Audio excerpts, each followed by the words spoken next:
Sabiqun. Ya, alhamdulillah. Hari ini Allah kasih kita kesehatan, nikmat sehat, nikmat waktu, kesempatan, sehingganya hari ini kita bisa berkumpul lagi bersama untuk mempelajari pelajaran pendidikan agama Islam dan budi pekerti.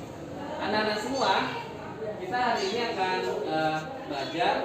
Sebelum belajar, kita terlebih dahulu berdoa agar mendapatkan keberkahan dari Allah Subhanahu wa Ta'ala.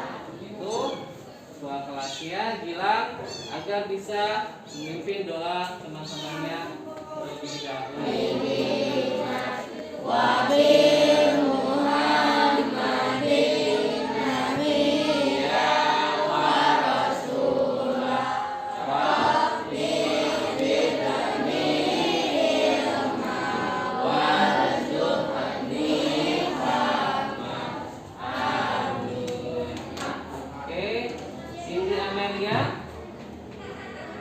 Damar, ya, Della, Rizka, Loma, Diva, Gilang. Selanjutnya kita akan melanjutkan materi kita. Anak-anak semua, bahwasanya dalam kita beraktivitas sehari-hari, kita harus selalu dalam keadaan bersih tentunya. Nah, itu juga kita dalam ibadah, kita harus juga namanya bersuci. Bersuci dari apa? Dari najis dan dari hadas. Itu materi sudah kalian pelajari minggu kemarin yang kita sama-sama sudah kita bahas. Ini sedikit Bapak ulas kembali agar kalian tidak lupa dengan materi sebelumnya, ya. Artinya ketika sudah Bapak ulas, kalian bisa ingat kembali, oh ternyata materi kemarin itu seperti ini, ya. Nah, atau Bapak ingatkan, yang pertama adalah tentang taharah, itu adalah bersuci. Bersuci dari apa? Dari najis dan hadas. Najis itu ada 3. Yang pertama najis ringan atau disebut dengan najis mukhafafah. Kemudian najis sedang disebut dengan najis mutawassithah, dan yang ketiga najis berat atau juga disebut dengan najis mughalazah, ya. Anak-anak semua, hari ini kita ada materi lagi selain materi yang sudah kita pelajari, yaitu tentang cara kita bersuci, ya. Nah, selanjutnya materi yang selanjutnya akan kita pelajari adalah tentang indahnya kebersamaan dalam sholat berjamaah. Adapun tujuan dari materi ini yang Bapak sampaikan adalah yang pertama, dalam sikap spiritual kalian diharapkan peserta didik dapat melaksanakan sholat berjamaah sesuai dengan Al-Quran surat Al-Baqarah ayat 43 dan hadis terkait.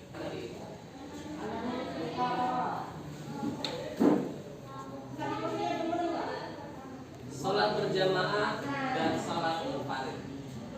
Sholat berjamaah itu pastinya kita perginya kemana? Ke masjid. Nah, dari gambar ini, kalau bisa kalian pahami, itu sedang apa? Sholat berjamaah. Sholat apa?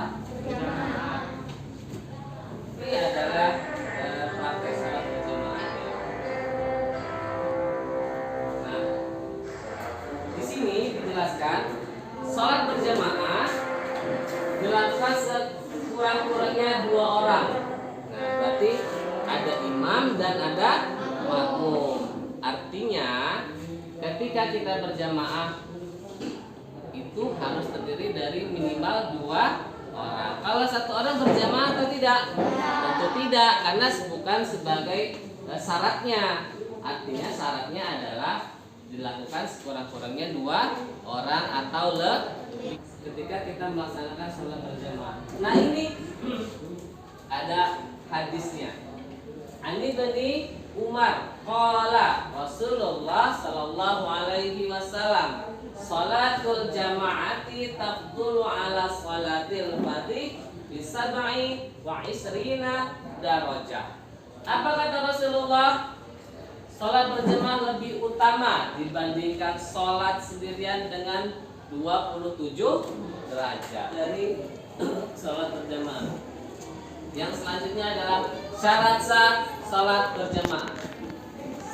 Kalau kita mau sah sholat berjamaahnya, ada syaratnya yang harus kita lakukan. Yang pertama apa? Sholat berjamaah sah apabila yang pertama ada apa? Ada imamnya. Kalau nggak ada imam, nggak sah berjamaah. Kemudian yang kedua harus ada apa yang pastinya? Ada makmum. Rukun 2 itu harus diikuti dulu. Ada imam dan ada makmum. Nah, sebagai seorang imam ada syaratnya. Yang pertama apa? Paling fasih bacaannya. Maksudnya fasih bacaan gimana? Apa Rahmat? Yang pertama tajwidnya. Nah, jadi bukan wanita kecuali wanita. Maksudnya kalau makmumnya laki-laki, imamnya tidak boleh perempuan. Berarti itu sudah menyalahi ya. Kecuali kalau jamaah makmumnya adalah sesama perempuan, baru imamnya boleh perempuan. Ya, tidak tertinggal 2 gerakan rukun. Maksudnya gimana? Imam sudah iktidal, sami Allahu liman hamidah, makmumnya baru ini baru sujud istilahnya. Jadi dia nggak nyambung kan? Artinya dia nggak boleh tertinggal dengan gerakan imam. Dan juga tidak boleh mendahului imam. Nah, ini sudah Bapak jelaskan sebelumnya. Ada pembagian seorang makmum. Ada makmum muwafiq, ada makmum muwafiq ya, perhatikan. Makmum muwafiq adalah makmum yang terlambat datang mengikuti imam tetapi sempat membaca Al-Fatihah sebelum imam ruku. Maksudnya ini masih sempurna sholatnya ya. Ketika imam belum ruku, masih rakaat pertama, si makmum ini baru datang tapi si imam masih baca Al-Fatihah ya. Nah, itu dia masih disebut dengan makmum muwafiq, masih sempurna sholat berjamaahnya. Nah, adapun masbuk adalah makmum yang terlambat datang sementara imam sudah melakukan rukun salah satunya sudah ruku. Pas iktidal sami Allahu liman hamidah, si makmum datang habis wudu mau berjamaah. Nah, itu namanya masbuk ya. Nah, nggak boleh juga masbuk sholat sendiri ngebalak imam biar rakaatnya langsung 2. Nggak boleh ya.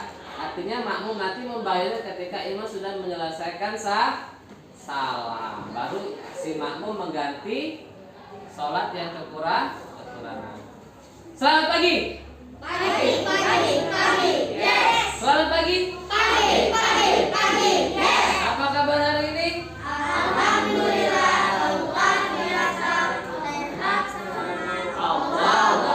Masih semangat? Oke, kita lanjutkan materinya. Bapak akan setelkan sebuah video yang menjelaskan tentang apa itu makmum masbuk dan apa itu makmum muwafiq ya. Bisa kalian simak videonya. Dari seorang makmum muwafiq dan makmum masbuk.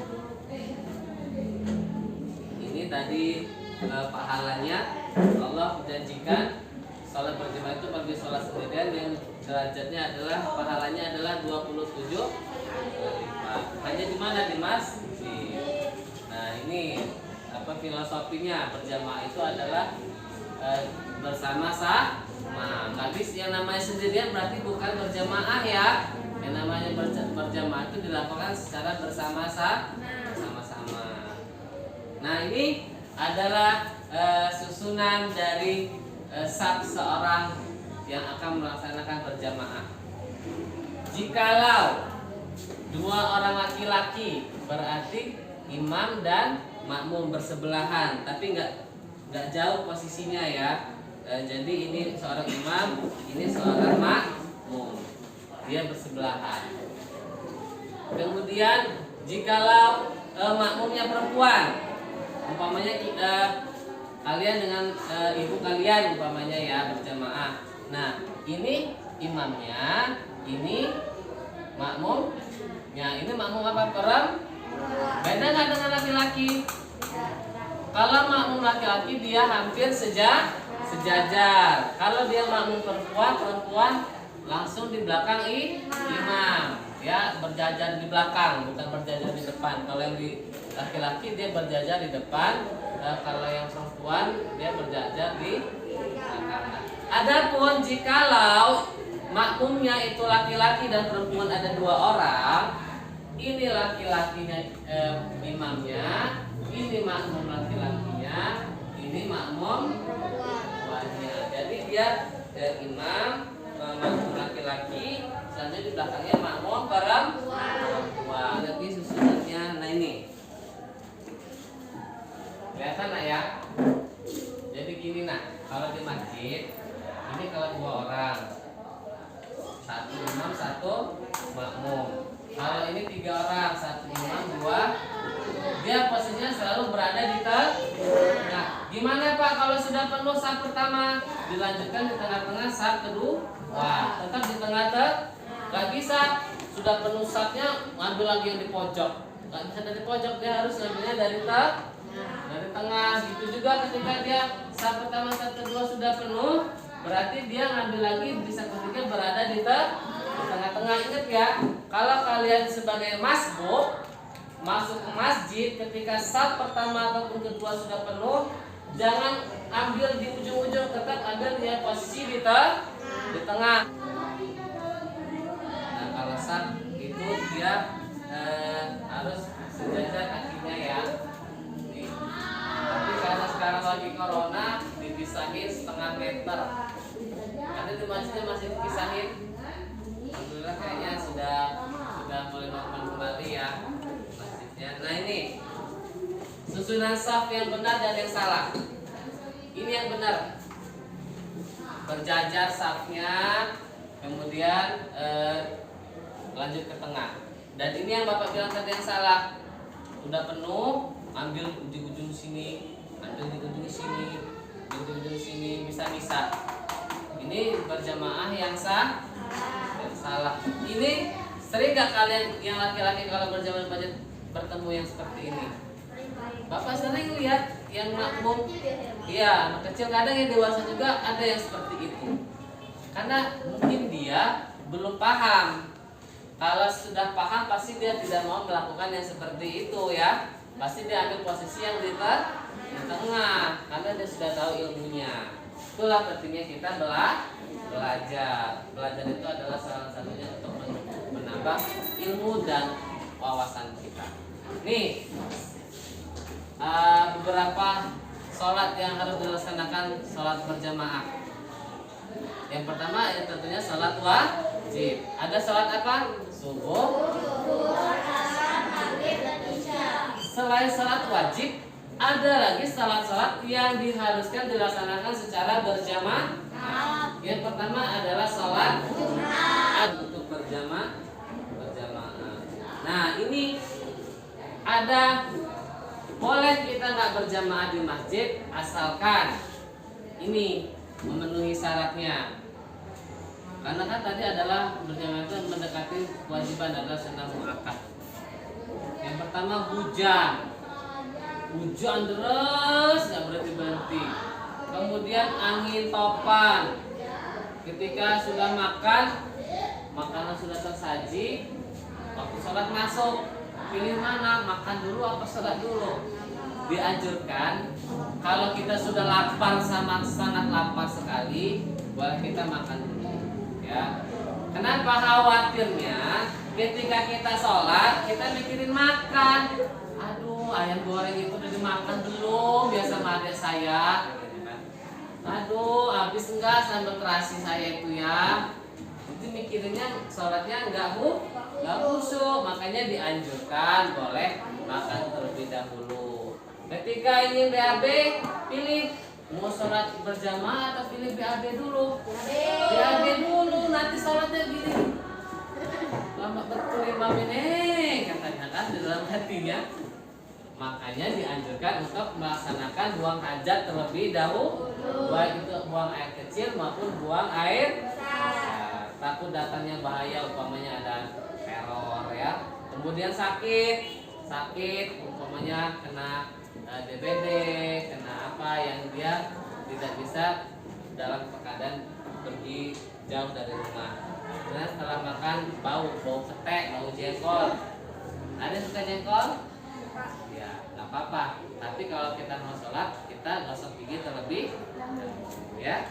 Itu halangan kita ketika sholat berjamaah. Nah, ini adalah ilustrasi gambar-gambar di mana kita melaksanakan sholat berjamaah. Nah, ini di masjid Al-Aqsa ya, kayaknya Palestina. Boleh nggak Pak di lapangan? Boleh. Nah, ini lagi di peperangan sebagai seorang mujahid ya. Jadi dia tentara-tentara ini salat berjamaah di hutan ada masjid nggak? Nggak ada, karena dia tahu pahala keuntungan salat berjamaah, maka dia memilih salat secara berjamaah di tempat di hutan ya. Karena kan keadaannya nggak mungkin dia cari masjid di hutan. Selanjutnya di sungai. Sudah alternatif di sungai dia nggak ada masjidnya, susunannya tetap 3 di belakang imam ya. Tentunya menghadap kiblat ya di rumah ya.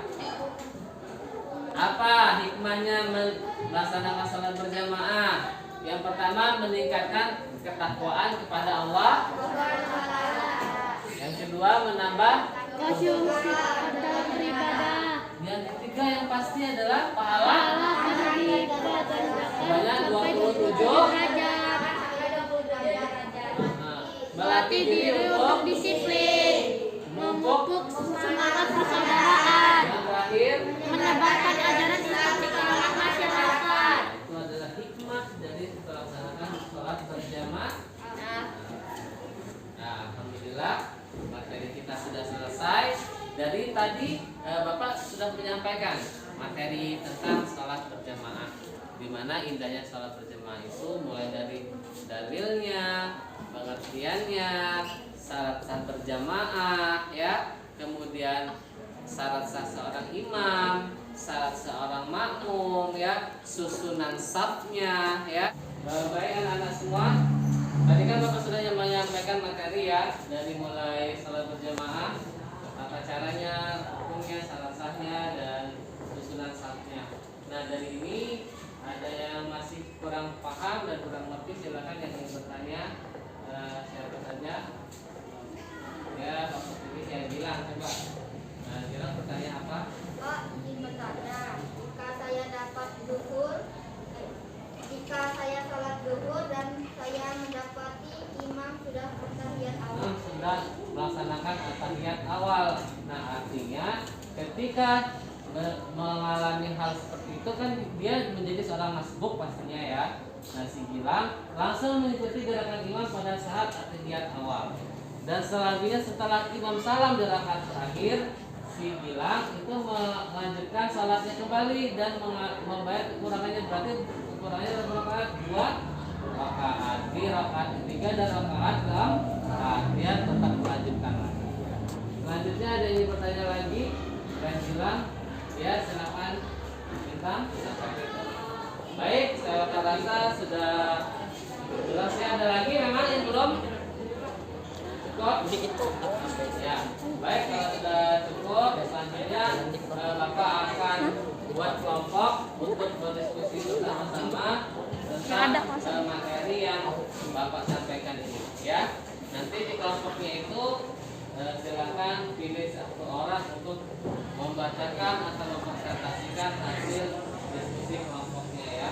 Oke, selanjutnya silakan kalian nanti bagi kelompok.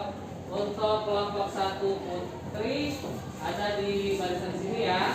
Di kelompok 2 putri, satu putri di sini ya, 2 putri di sini dan 3 putra sana semua ya, biar nggak usah pindah-pindah. Oke, silakan 1, 2, 3, 4, 5 ya. 1, 2, 3, 4 aja. 3, 4 kelompok sini. 1, 2, 3, sini, kelompok 2 putri di sini, 3 putra di sana ya, silakan. Geser. Baik anak-anak semua, tugas diskusi kalian adalah membuat peta konsep ataupun mapping ya. Jadi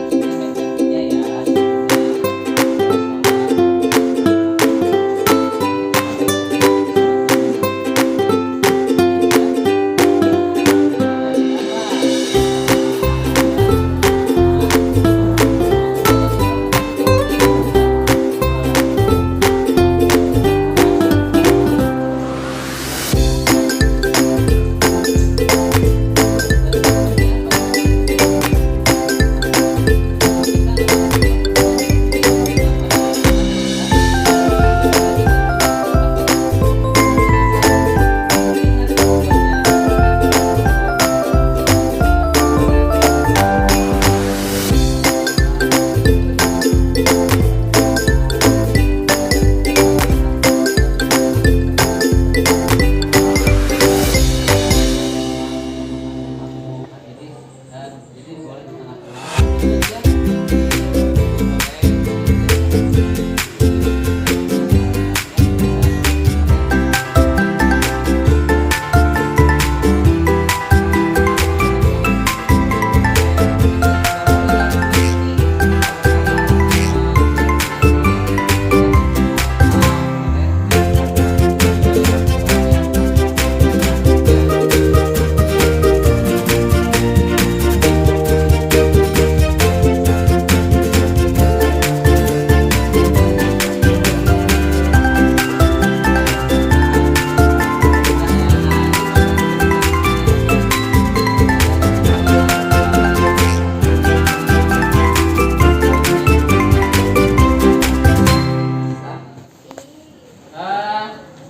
baik anak-anak, tadi temannya sudah presentasi, ada perwakilan dari kelompok 1 putri, kelompok 2 putra, dan kelompok 3 putri yang mempresentasikan peta konsep dari salat berjamaah. Tadi ada yang menyampaikan mulai dari pengertiannya, dalilnya, syarat sahnya, kemudian syarat seorang imam, syarat seorang makmum ya. Kemudian jenis seorang makmum, ada makmum masbuk dan ada makmum muafik serta hikmahnya. Nah, itu dari kenapa tujuannya dikasih diskusi tentang peta konsep atau mapping, agar kalian bisa mengetahui gambaran secara keseluruhan tentang proses pelaksanaan sholat berjamaah, mulai dari syarat sahnya dan sampai dengan akhirnya. Nah, artinya itu dapat memudahkan kalian mengingat susunan tentang cara pelaksanaan sholat berjamaah. Jadi ketika nanti kalian menjadi seorang masbuk itu kalian tahu tata caranya seorang makmum yang sempurna, mulai dari definisi pengertian sholat berjamaah, ada seorang imam dan ada seorang makmum pilihan ganda. Nanti tugasnya akan Bapak sampaikan setelah selesai ini. Oke, selanjutnya Bapak akhiri. Billahi taufiq wal hidayah. Kita akhiri dengan doa kafaratul majelis. Tahu? Subhanakallahumma wa bihamdika asyhadu an la ilaha illa anta astaghfiruka wa atubu ilaik. Wassalamualaikum warahmatullahi wabarakatuh.